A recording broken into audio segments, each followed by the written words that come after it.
What is one of the reasons most new startup businesses fail? G'day everybody, my name is Matt and I have a bit of a solution for your new startup or entrepreneurial endeavor.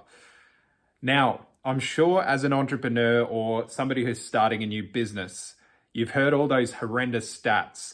It's usually things like 3 out of every 10 businesses fail in the first day. 5 out of 10 fail in the first week and 9 out of 10 fail in the first year. I probably exaggerated those stats slightly, but I'm sure you know what I'm talking about. There is one thing that all of these businesses generally have in common, one thing they've failed to do, and I'm going to point it out to you. Now, if you do enjoy this content, please obliterate the like button right now. Do it for me. It's really good for the YouTube algorithm and it basically spreads the reach of this video. So please smash the like button. Subscribe to the channel for more great content every week or month occasionally when it's late off the press with us. And without further ado, what is this one tip that I'm leading up to? Now, it is simple. It is to write a physical business plan. Write one out. Most new business people or entrepreneurs have a great idea, a great concept that they've come up with. Now, this is effectively step one of your business plan. It's generally your mission or your idea. Now, that's only the first step. The failing is not coming through and working through and planning the following steps. And that is what you do in a business plan. So what goes into a good business plan? The first thing is generally the mission. So let's talk about an established great company. One I really like, Tesla. So their mission is to help accelerate the world's change to sustainable transport. Now that is their mission. Now they go about through their business plan of how they're going to actually achieve that through starting with an expensive Model S as their first car to funnel down and fund their more affordable cars. And they go through the process of explaining how they're going to do this. Now, regardless of whether you're a startup jewelry business, you're a personal trainer, you've got a brand new product that you've come up with which solves a problem for a bunch of people, you need to go through the process of writing down how you're going to go about bringing this product or service to the people, how you're going to do it. And that includes the financial plan. So yes, please smash that like button. Now, yeah, step one is the mission. You can probably hear my son in the background. That's all right though. Step one is the mission.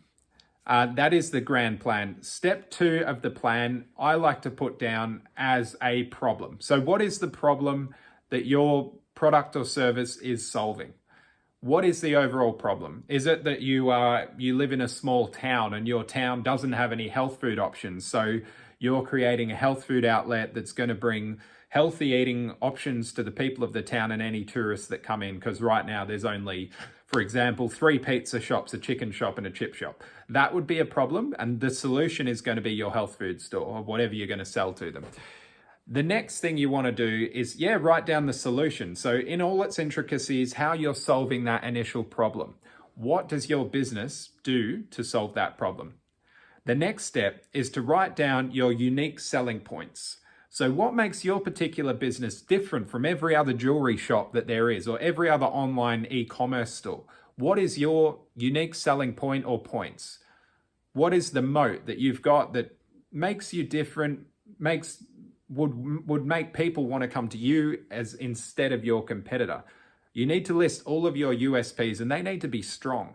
If you can't think of any, you need to do a bit more work on your product or service to work out what does make you different or come up with ways to make it different. Now, the next thing you want to do is a lot of businesses fail with regard to trying to spread themselves too thin. So really the next step is to identify your target market or your target customer. Basically, you don't want to be playing the entire world. You can't sell to the whole world. So you really want to narrow it down and pick one individual customer type that you're going to be solving problems for.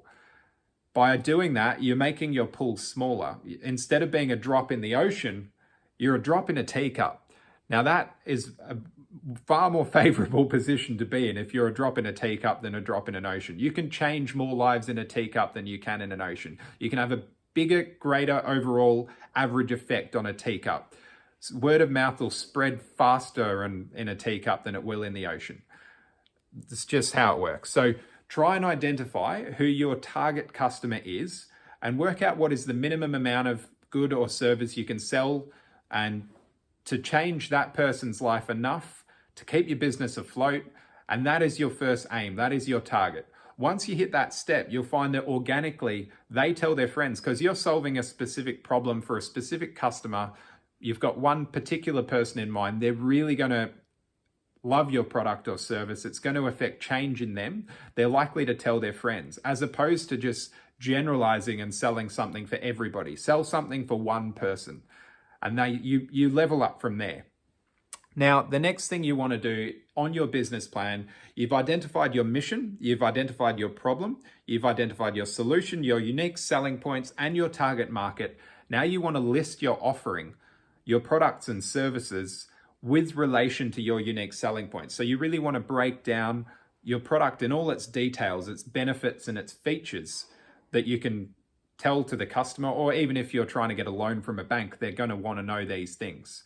So once you've broken down your offering, the next step is to write down your key goals. So for your business, what goals are you going to set for the first year, for the first 3 years? How are you going to achieve those goals? Do you want to maybe sell to, 40 people a week if you're selling a certain product? Do you want to sell to 100 people a week? And is that going to scale up to 200 people a week? What are your goals and how are you going to achieve them?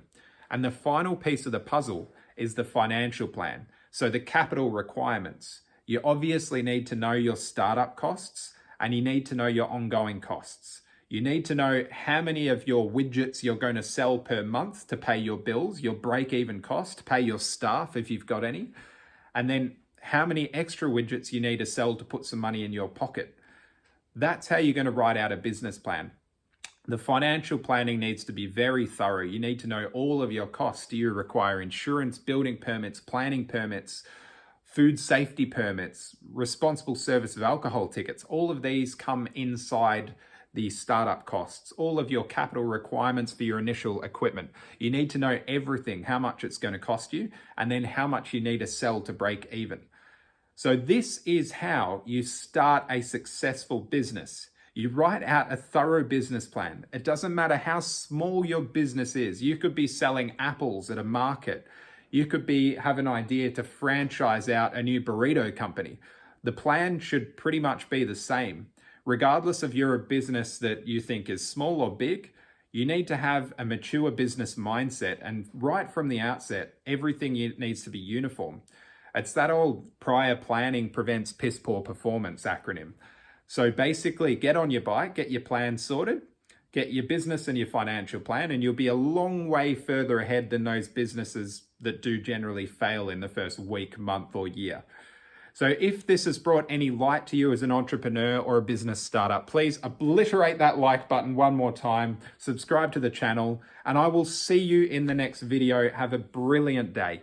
See you later.